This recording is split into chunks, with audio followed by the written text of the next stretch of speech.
half Viking, half god, sorta dead. You're listening to Ranking Rick Riordan, a podcast about Percy Jackson and the whole wide rest of the Riordanverse. I'm Dan. I'm Olga. And I'm Clara, and today we're discussing Magnus Chase and the Gods of Asgard. The Ship of the Dead! Did that work? I can't believe that worked. It did. I think it worked perfectly. The Ship of the Dead.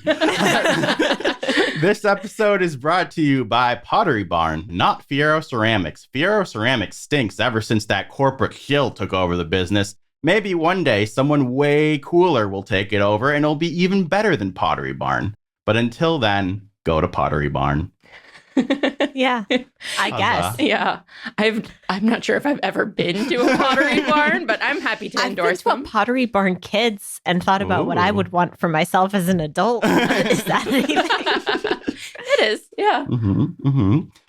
Okay, so quick housekeeping. One, I just want to shout out, this is sort of maybe episode 50, or we've passed the 50-point mark. Dan, this objectively 50 is a number. Yeah, but what are numbers, okay, Olga? so two things. One is that there's a couple episodes that I put out that were just like 2-minute updates being like, we're taking a break for whatever reason. So I don't know if I count those. And then I don't know exactly what the order of things will release before we're recording it one way, releasing it slightly differently. Right. So this might be like episode 51, depending on how we release it. The point is, we've done more than 50 podcasts, and I think that is worth celebrating. Yay! Huzzah.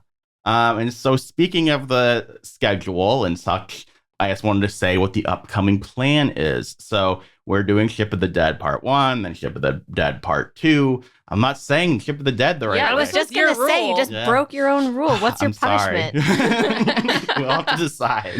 Apologize formally. The Ship of the Dead Part 1 and the Ship of the Dead Part 2. Then we're doing the Magnus Chase series review, which will include the short stories, the 9 short stories from the 9 worlds.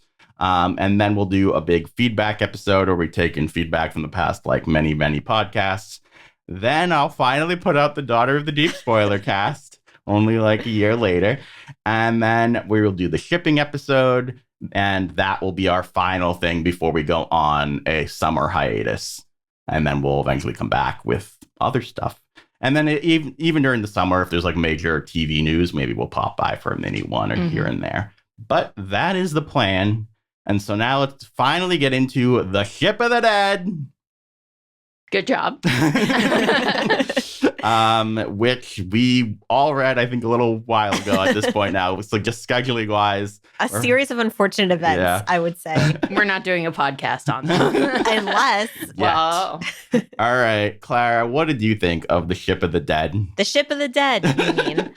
I thought it was fantastic. I loved this book. This book, I would say, is exactly the epitome of Riordan. This is where he strikes the right tone, right? It's the perfect mix of sort of light moments and much darker moments. It gets really deep and intense, but it doesn't reach that tragic level that Trials of Apollo does. And maybe that's my ultimate speed, but this is so good and doesn't make me feel really sad. So, and I love every single character in this book so much. I love the finale. It just this hits all the right notes. For sure. I think I said during the Hammer of Thor podcast that this is like my favorite ensemble of any of the books, with the possible exception of maybe the 7. And I really think that Rick ratcheted up to an 11 in this one. I did not expect him to ever really delve into the Floor 19 people outside of Alex. And I didn't even think I necessarily wanted that. I was like, they're side characters, it's fine. But we got it, and it was awesome. It was so good. It really worked. Their importance and their connections to Magnus. It didn't feel like a too little, too late situation. No. I mean, part of me still I wish I knew more about them sooner, but I don't feel like this was him, just shoving it in last minute. No. It felt like it worked, and I really appreciated what all of our characters got in this book. Mhm. I mean, my only criticism is not even really a criticism of the book. It's that I want more. I know, me Yeah. too. And that's not like a dig at the quality of this. It's Mhm. just that like I feel like there's more room for more stories. Yeah. And a trilogy is not enough. So maybe in that way, it's like it didn't feel like enough of an ending. Mhm. But that means to me maybe he'll come back to this. Yeah, I really hope so. Well, I think it's interesting because I think the end of this is very similar to the end of Nero in that it is maybe not entirely satisfying, but that's also kind of the point the same way. In that, and I think it works for me better here. In that, I think that a big part of what he leaves you with at the end of this book is stuff is going to happen. Eventually, we're all going to end up at Ragnarok. Everybody's going to die.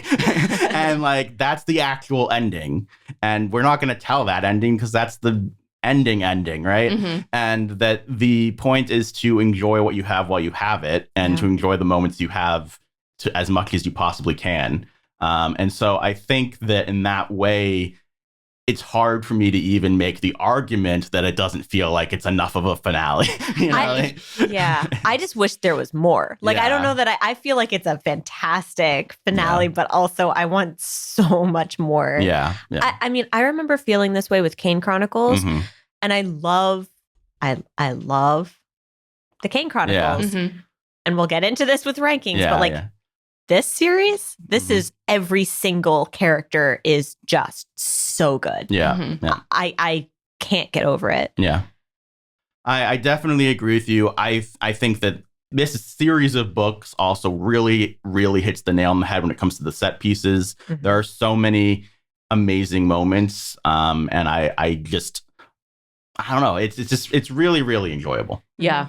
I'm just sitting here and I'm still thinking like the reason that Tower of Nero and its ending works Mhm. is that for our mortal characters, like they move on, they grow, they're growing past this experience and some new challenges are going to come their way, but they're still like growing out of this like most dangerous time of their life. Yeah. And then the thing with Apollo, him being a god again, and where that is open-ended is him, you know, he's just going to be around forever. Yeah. And so it's a lot more challenging to have this ending be with Magnus and Alex, and Floor 19, who aren't going to age, who aren't going to have those challenges that come with growing out of young adulthood and into adulthood, and just like let that happen with, you know, like Sam and Amir and Arth and you know, speaking of Blitz. Sam, they don't even reiterate that she's stopping being a Valkyrie, which they set up in the previous book, but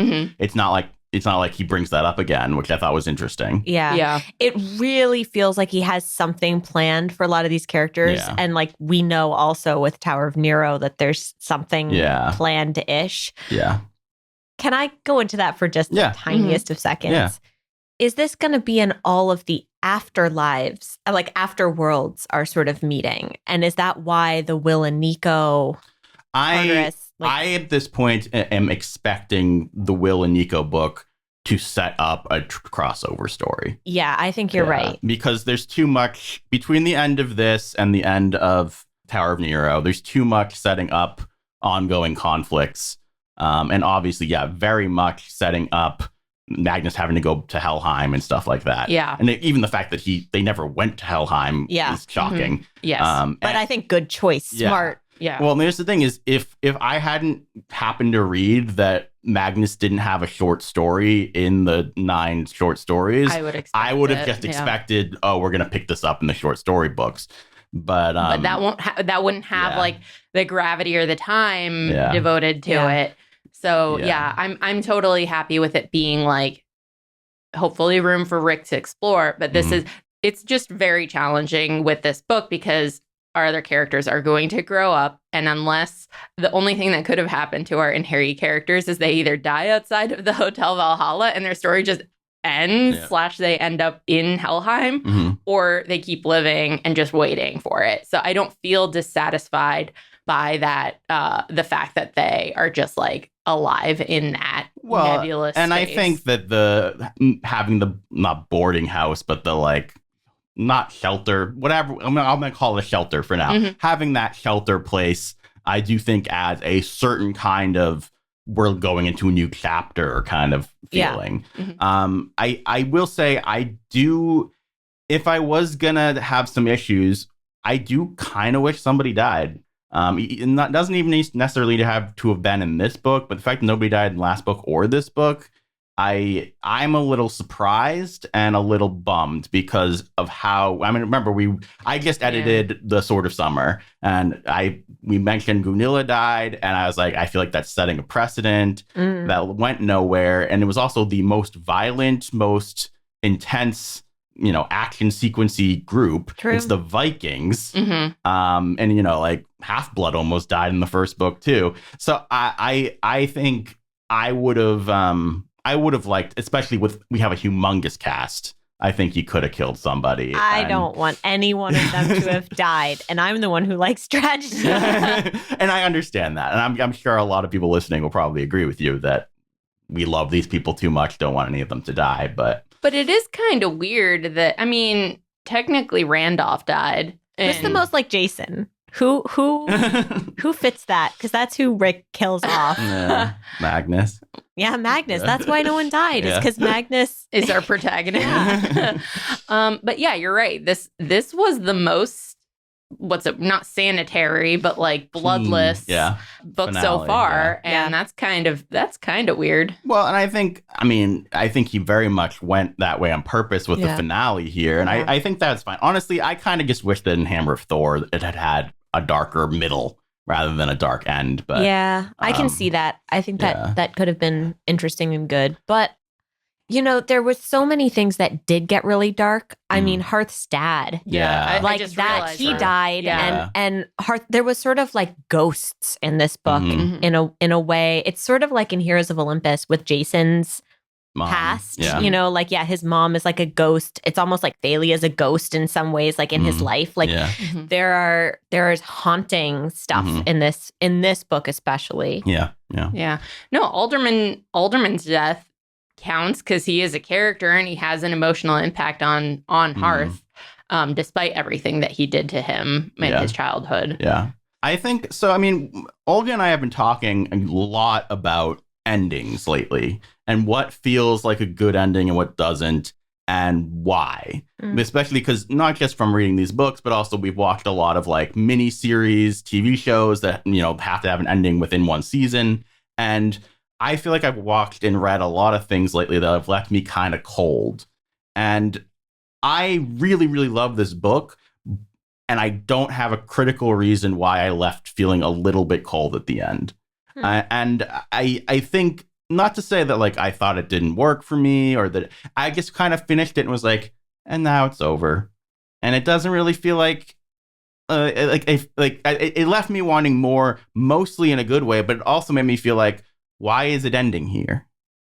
That was kind of the part that I felt where to me, an ending that like really works for me is one where I feel like where they ended up, everything that happened really mattered, and that they're left in a place where they're very different than who they were when they started. So, and I don't think that this necessarily I don't think King Chronicles fully hits on that either.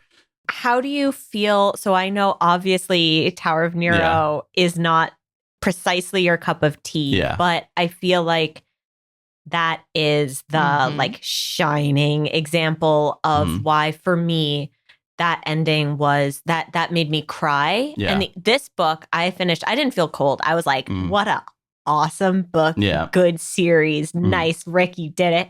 But with Tower of Nero I cried. And I think that Tower of Nero, so that's the thing. I've been really thinking about that. I've been really thinking about Last Olympian. Tower of Nero, I think, is very close to what I want. I think that my problem is that too much of the king happened too rapidly at the very end. And so, because I definitely love that it feels like his whole journey really mattered. I just want to know more about how he feels about that. And I don't feel like we delved enough into his brain after that point. But I don't want to rehash. We're doing the ship of the dead. No, but I just want to say, so discussion. Like part of why I think Last Olympian works really well is because I think it does a very good job of saying, hey, Percy learned from his enemy. Luke really had his ending. Percy learned from him and is moving it forward and moving the whole universe forward from having learned that, and we're going to have the face of the world is going to be demonstrably different after this battle. And even though it's a nudge in the right direction, not a leap in the right direction, it does feel like Percy achieved something that he hadn't achieved before, and it makes sense that this is his ending, even though it is also a new beginning because we get the second prophecy and everything. It feels like all the loose ends sort of tie together and make the fact that Rachel becomes the Oracle, that we saw the Oracle in the first book, and blah blah blah. Like I feel like everything comes together perfectly there, and then we finally have Annabeth and Percy getting together, and Grover becomes a Lord of the Wild, and all that stuff. Like I think that feels a lot more everything hitting on the right spot than I will say that having the homeless shelter is close to that here. But I don't feel like everybody's really, it just feels like people are still in like their midpoint to me. What it feels like for me is that Magnus is still in future books. Magnus is going to be a main character. And even though Percy is still a character in the other books, like he's a main character, but he's not the main character, right? Yeah. And Magnus, it feels like a similar thing where it's like you're still going to be a main character. Yeah. Whereas there's something I think really poignant maybe where we know Apollo isn't anymore that like changes. So it's like his story has some, and I think Percy's as well at the end of The Last Olympian feels like also really like there's some sort of climax for him, and especially with by the end of Heroes of Olympus. But here there's like we've only had Magnus for 3 books, and you can tell so much more of his story that he had a really great heroic moment. But he hasn't had. Honestly, guys, I think it's because he didn't have a tragic moment in the same way, because Percy did in Tartarus. Well, and I think that he left more dangling, where the fact that we have the thing where he he gets the blood of the dragon, and it's like, oh, you're weird as mess. It's like it didn't play that not playing a part in the final confrontation was kind of weird. But that's the thing. At the end of Last Olympian, it sets up brand new things, but it doesn't feel like we're left hanging on anything that had been set up earlier. Totally. Whereas this, I do feel like I'm left like him going to Helheim feels pretty core to like the story of this trilogy, right? Like, I mean, he had the great moment of being at the ship and wanting to be like called into there. I thought that was great. Fantastic. But it's the same thing where like definitely I left King Chronicles feeling cold because I was just like, and then they have more adventures. Right. And it just didn't really, like, the gods are gone now. It's like less interesting in world. It's just, I don't know, like, it would have been so interesting. I mean, this is obviously a completely different premise. If we went into this being like, oh, this is going to be about like Ragnarok and whatever. And then we deal with Ragnarok and Loki in the 3rd book. And there are 2 more books. Like, imagine if this was a pentology and it was actually about Magnus's like dealing with his trauma, because his most traumatic dark moment happens before the start of the book, like the series. So, and we never, I mean, I think that's one of our criticisms from... Wait a second. Wait, did that ever get answered? What? Why did his mom get killed? Oh, I know it was Fenris. It was Fenris, but to like push Magnus. But like we didn't have a emotion. I mean, I guess the end of that's why he wants summer, but that's why he wants revenge on Fenris and tries to kill Fenris near the end of right. But I think like Olga, I think you're right. Like there's that resolution of that, but then there's like the trauma resolution of it. He also has that in Sword of Summer when he talks to Hel, I feel like, and Hel offers to he can move on and be with his mom, and he says no, Right. because that's not what she would have wanted. But I think that's why it doesn't have a satisfying ending as much, because he's dealt with his own darkness in book 1. So by book 3... Yeah. Well, here's the thing. I really didn't want to come off super critical about this book, but that's just how I am. I really love the book, but it's more interesting to talk about. We're not doing enough to talk about the set pieces, which we will in the recap, and we'll talk about how much we enjoyed them. Because we should emphasize we love the set pieces. Yes, I love the character work for so many people. I think Alex and Magnus are maybe my favorite couple. We'll talk about that in the ship episode. There's so many great things, so much good humor. But as much as I love the climax of this book with the flighting, it's kind of exactly the same as the climax of Sword of Summer. The end of Sword of Summer is him realizing, you know what? I'm not a fighter. This isn't, I have to be me and do what I'm good at and channel who I am. And that's the way I'm going to rise on top. It's the same exact lesson. And yes, it's kind of nice that this is the actual specifics here I like better. Yeah. Because it's not just summer. It's like, let me talk about how awesome my friends are. And that's really sweet and dorky, but also great. But I do think it's a very similar idea. I didn't mind it. For me, it felt, it's sort of like Last Olympian in a way, where it's like Percy understands his powers and himself in a way that allows him to defeat the big boss. Yeah. And here, this is Magnus understanding his powers, which are slightly different. So it's not like I make big water. Yeah. No offense, Percy. Love you. But I can't critique that even a little. I love it. Well, I do want to say it's impressive to me that I do love that. Me too. Because it reminds me of the end of Avatar: The Last Airbender. But I hated that, and I like this. Like whatever, Dan. Like in Avatar, it felt like a cheat. Here it doesn't. Here it feels earned to me, and it feels true to the character, and it feels, obviously, I don't want to delve into Avatar. But what I'm saying here, the reason I think it works here, even though it is undeniably cheesy, is it just, I so agree with everything he's saying. They made me love those characters, all of those characters so much, and they made it so clear that Magnus was never going to fight Loki and win, right? Yeah. So I think it worked really well. Yeah. And that's the hard thing of I understand why there can't be more books directly after this, because it's like, well, what would Magnus do? It's just, it's very tricky. I wish I understood his arc better. Yeah. But I've also said on this podcast, a character doesn't necessarily need a traditional arc for it to be satisfying. So it's like, yeah, because Percy doesn't always change. Percy was always a hero, and he stays heroic, and he does good things, and that's nice. Yeah. And Magnus is kind of similar, but he comes from a place of arguably being even less capable, and therefore, the way he finds himself being capable is very different. So, and he accepts that. And I love Magnus. Sorry. I agree. He's such a sweetheart, and I love being in his head. I love his relationship with so his relationship with Alex, I feel like that is very much him realizing his feelings for Alex is the main internal journey for this book. And us as readers going there and being like, you fool. Admit it. Don't you realize? I do wonder if Rick had given me a more traditional ending to Alex and Magnus, if I would have felt less cold. I understand why he didn't, and that it is more it's more mature and interesting to have it be more open-ended or whatever.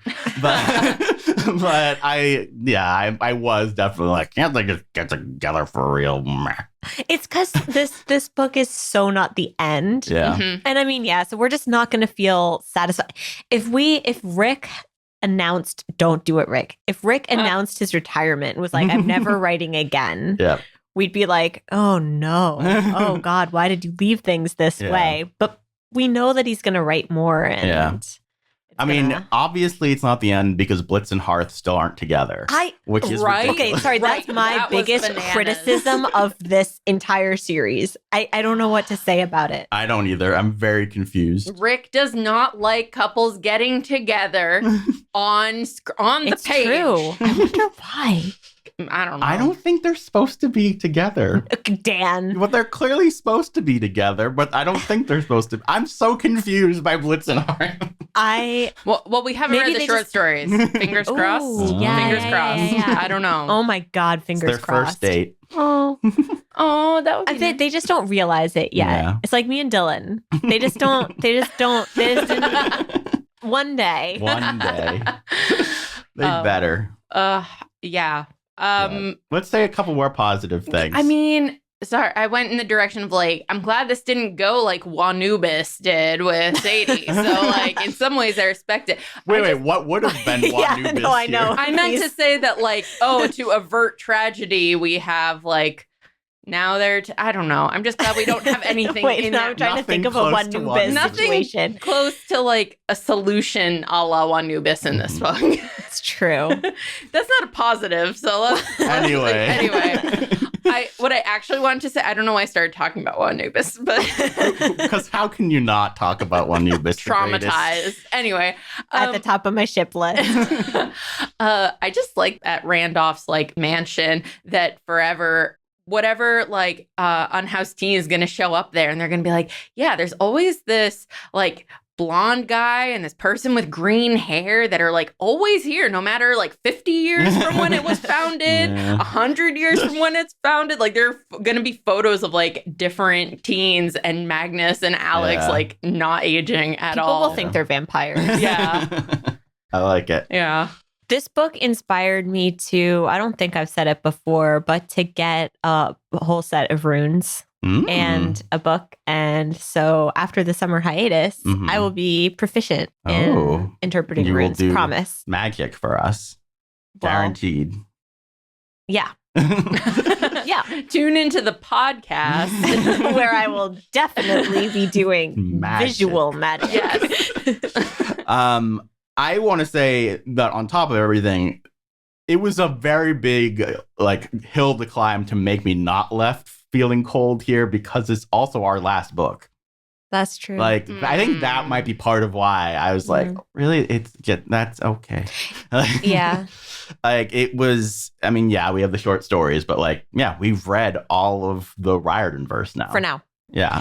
Maybe that's why I don't feel because we know there's got to be some sort of crossover that they Yeah. set up. Because we know that the Solangelo book is coming. I'm not feeling like this is the end. Yeah. Yeah. I just wish that there, honestly, I just wish there literally was a prophecy. Hmm.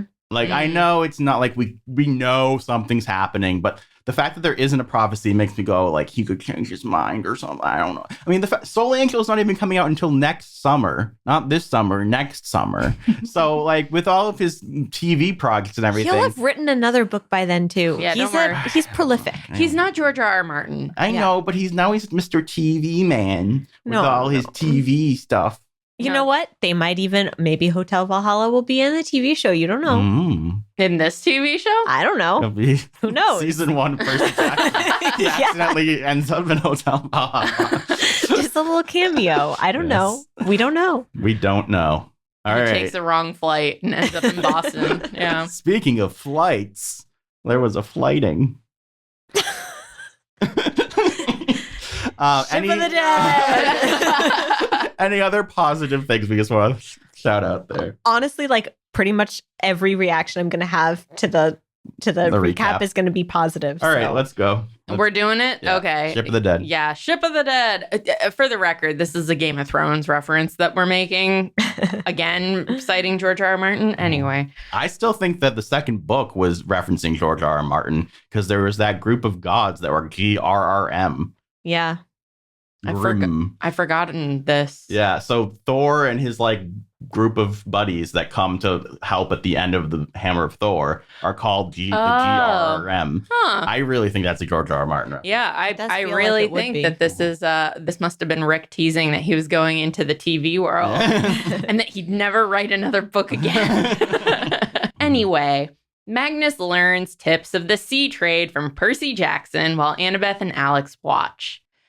I love this. Jack flirts with Riptide silently. Well, Riptide is silent. While the teens Jack is far from silent. yeah, Jack is the farthest. I love Jack. While the teens have lunch and discuss strategy for the journey ahead. I loved Percy bringing up needing Jason's help during this. Yep. Again, another like... I like that Annabeth never knew about that. That was funny. Yeah. All of their interactions. Alex is great here. Poor Magnus trying his best. Poor Percy trying to help Magnus not be terrible. So good. So good. This is where, because we've said sort of like, oh, Magnus is a lot like Percy. Seeing these two, the sort of like jockey ocean boy, and then just Magnus is such a little doofus. I love him. I mean, I think that it definitely highlighted the differences between them, and I think that it sets up Magnus. It sets up both the book and Magnus in really good ways. It sets up how scared Magnus is of his own, of how much is on him and how much he doesn't think he can handle it. And it sets, I mean, that Jason story is kind of like the thesis of the book in a way, right? It really is what sets up the finale. Oh, Jason. Jason. This really felt me. One other thing. So Percy brings up Estelle. And Magnus is like, I have to stop Ragnarok for Estelle. I highlighted that. And Apollo earlier was like, I have to stop Nero and Mr. Python. For Estelle. I'm like, Is that his name? I forgot the snake's name. It is Python, not Mr. Python. I forgot that. Just being polite. Gotta be respectful of my evil snakes. I don't want them coming after me. I actually didn't remember if it was Python, so I just kind of hoped that saying a Mr. Generic Snake would work. Anyway, the point is Estelle has stopped 2 apocalypses by her sheer existence. So this is actually the first time she does. So this actually happens before Tower of Nero. True. So actually, I read a thing that said that this is where we find out Estelle, her name exists, because this actually happened before Tower of Nero came out. Huh. Yeah. Also, this just felt like hanging out with like my high school friends. Everyone has a different strength. Everyone's a little weird and different. And also, I did not expect to like Annabeth and Magnus as like a family unit as much as I do. I think they're really great. It really works, even though there's not a ton of interaction between them. That would be such a highlight of a crossover if we got like a whole book of them doing stuff together. I want it. The chases. Alex and Magnus search Randolph's old mansion for clues on how to defeat Loki. They discover a wolf searching for a book. Alex kills it, and Magnus finds some notes scribbled by Randolph. I really like Randolph helping again. That's great. So this is kind of the tying up of Randolph, and it does make me feel better about last book and the way, because I had felt like he kind of like, is he gonna do the bad thing? Is he? And then he just does. But the fact that he both did it and also worked against it at the same time, I think it's was good stuff. Good. Nice reveal. And he better make a cameo in Helheim. Yeah. Well, and I think that also going through his home really extended his like life in the series. Yeah. And it's such a weird, enjoyable, like romantic scene. The guava juice. Randolph's underwear drawer. So Floor 19 and Sam set sail on the Big Banana. Great. Yep. A bright yellow ship provided by Frey. This might be one of my favorite like Riordan jokes. It's very simple, but I really like it. I wonder if it's inspired by a banana themed location on like I-95 North or something in Massachusetts. Oh, God. Yeah. I'm not going to say what that place is, but yeah. Anyway, local reference. Local legend. Yes. And plan to meet up with Hearth and Blitz. Sam is fasting for Ramadan while trying to learn to resist her father. This is like amazing. I love Sam. Yep. I've loved Sam. Yeah. And this incorporation of Ramadan as a strength and fasting as a strength and not something that weakens you, but something that solidifies you and gives you resolve. And those being Sam's strong qualities, I mean, incredible. Yeah. His handling of Sam is just next level. I would very much hope and like to believe that Rick reached out to people who can who've talked about their experiences with this and help that color in, because it seems so insightful. The fact that like both Alex and Magnus doubt Sam and even Amir, all of these people are like, you don't need to do this. Yeah. This isn't what if going you just didn't? Yeah, you don't have to. Like, there's exceptions. Yeah. And she just knows herself and knows what she needs. And it works. Like, she knows herself so well. And I respect that so much. I'm just like, I'm trying to remember the last time I read a story or watched something where someone's steadfast religion I like really respected. Yeah. Like religion is so often shown as a like, oh, this deluded person or whatever, or just like part of who they are. It's not like a major part of who they are. And I mean, like, I respect Sam for her faith, which is amazing. Yeah. It's totally incredible. Yeah. And it's realistic. Mm-hmm. Yeah. It's very easy. I'm not someone who is religious and, you know, the biggest fan of organized religion. It makes me uncomfortable, but in some ways it makes me uncomfortable because I'm jealous of the people who find so much comfort in it. And it's always nice but it's like nice to read a story or see that when it doesn't bring out jealousy. It's just something that brings out respect. Well, I think that, I think that the part of the reason it works so well is because they have Magnus as a counterbalance, where Magnus is in that headspace of if you're an agnostic or atheist reader, but he respects Sam so much. Even though he doesn't get it or whatever, he understands what it means to her and how important it is.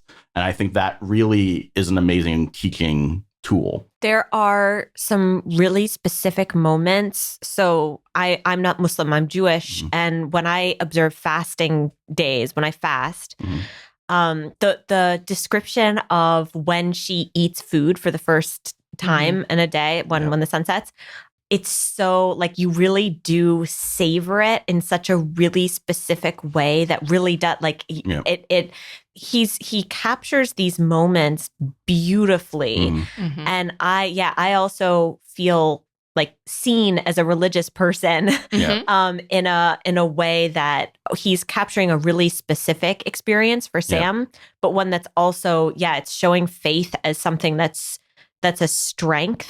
And that complements life rather than something that like gets in the way of it. And I think that's awesome. Yeah, definitely. Yeah. Also, that reminds me, we got a comment today from someone saying that Rick has talked about why he put her in a arranged marriage, and that it is based on the fact that he had students who complained that arranged marriages were always shown in a negative light. So whether it works for everybody or not, you know, it works for some people, and he was obviously trying to do something good there. And I think he really succeeded. Like, I think in sort of Summer, there are so many things, and this is why it wasn't our favorite book, and but he set so many things up. And there's so many doubts about like, okay, Rick, like, are you going to do it? And then he does it, which is awesome. It's not like the terrible, horrible Apollo one at the beginning.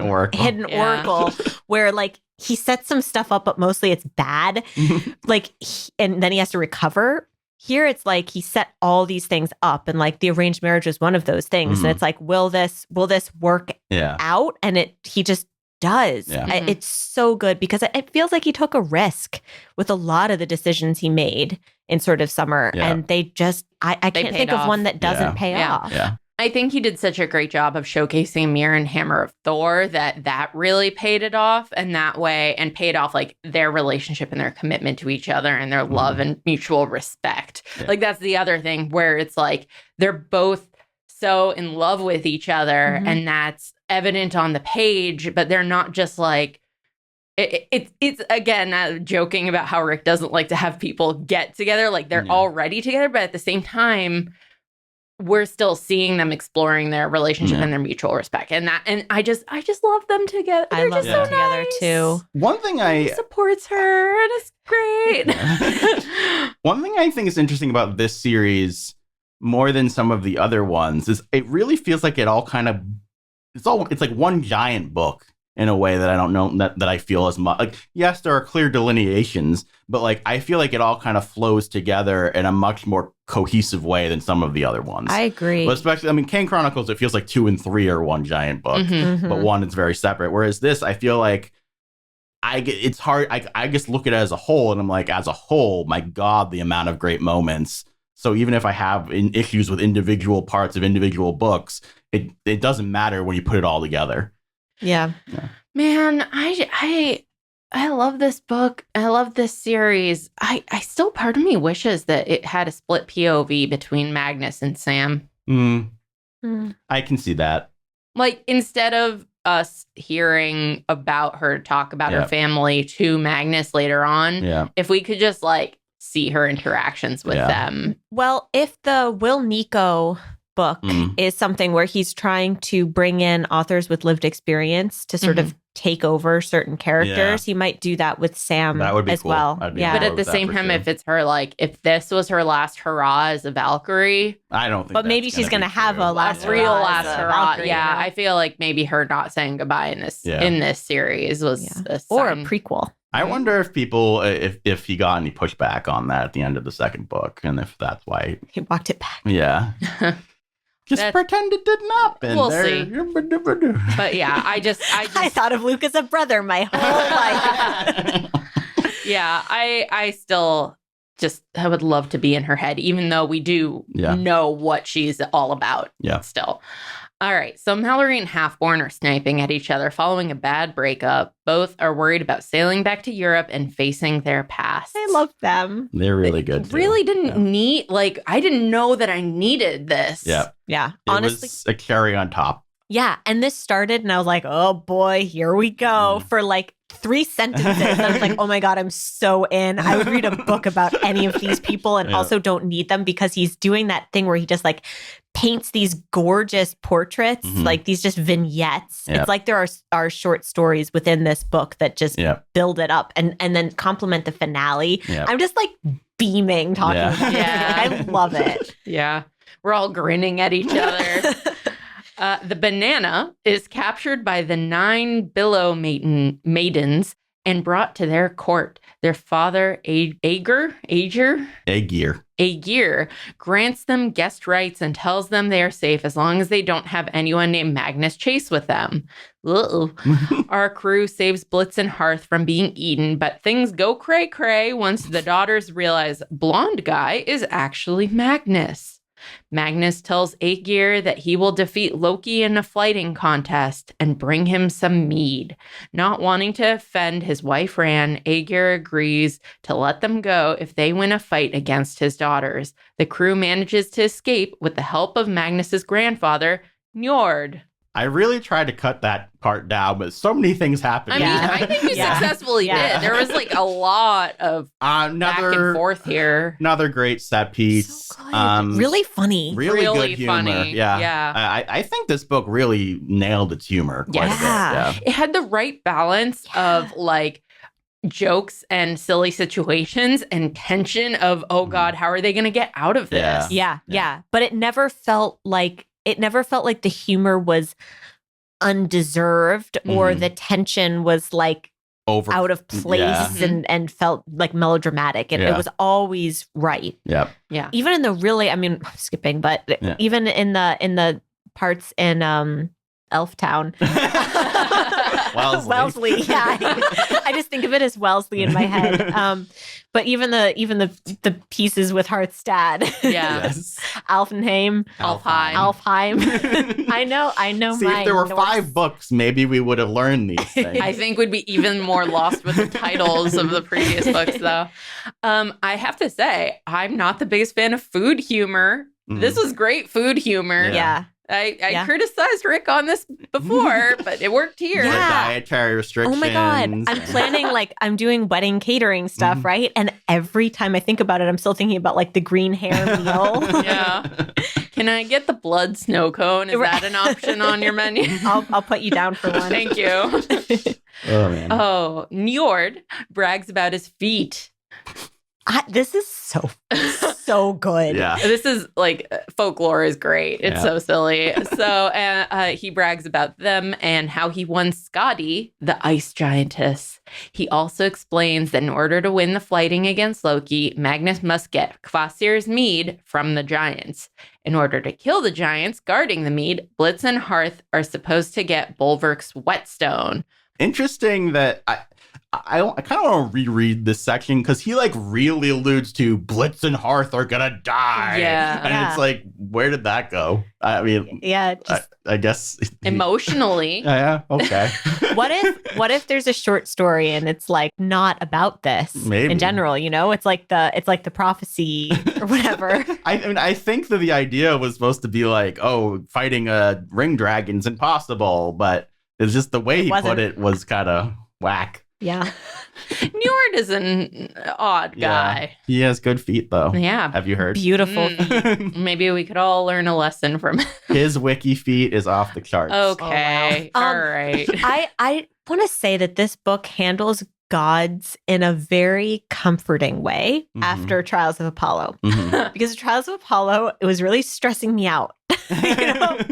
I mean, this is putting that all in perspective for me. Like, what is a god? What does it mean? And it was really comforting to go back into this universe where gods are people who are like, you like my feet, though? Like, there was something really nice about that. I do think that the Norse gods are like surprisingly subdued compared to some of the other pantheons. Yeah. I mean, especially in comparison to the Greek and Roman, but even in comparison to the Egyptian pantheon, it's like the Egyptians are like, I am going to put your father into a golden casket and blah, blah, blah. And this is just like, yeah, so this guy's the most beautiful human god to have ever lived, and we're going to trade these gods among you, and we're going to marry some giants, because we're all kind of giants, and I have an underground game room. Like, yeah, it's really chill. These gods, these giants, they're all chill. Like, they have their different kinds of rec rooms, but don't we all? They're just like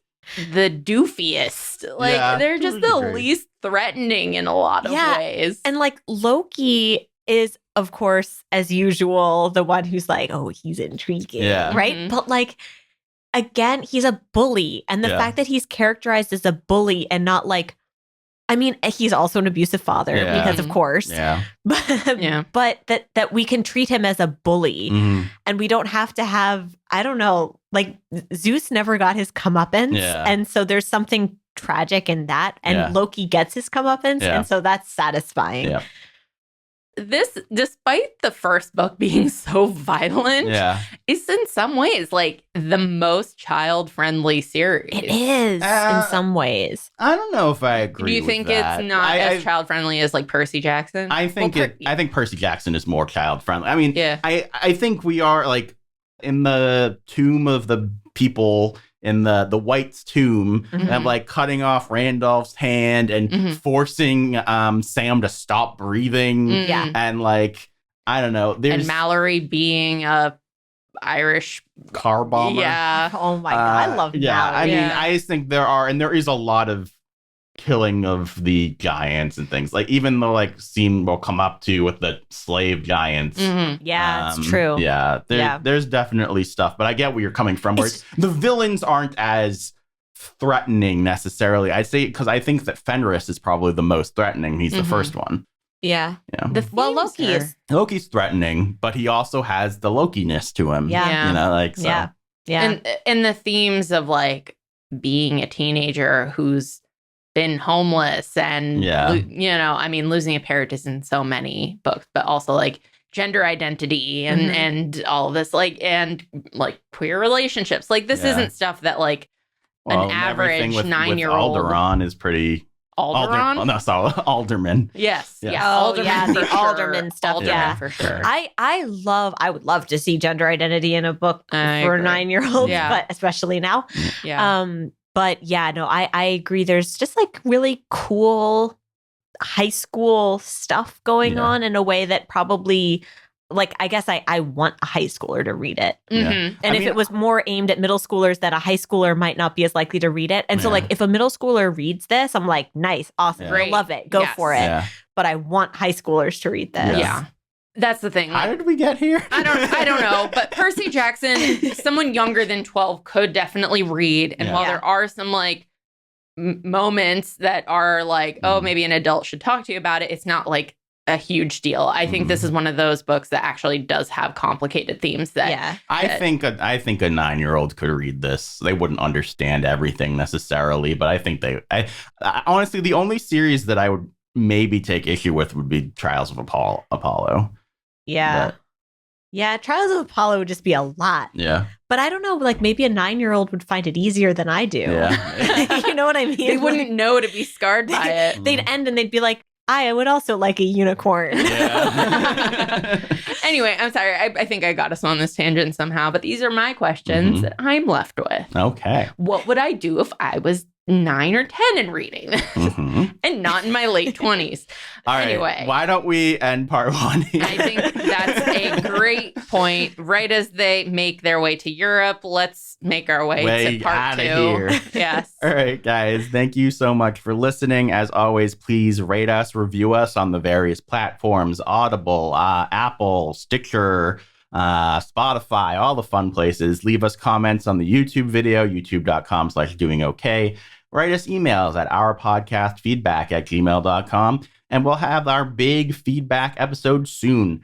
Thank you, and may the gods be ever in your favor. Bye. Bye-bye.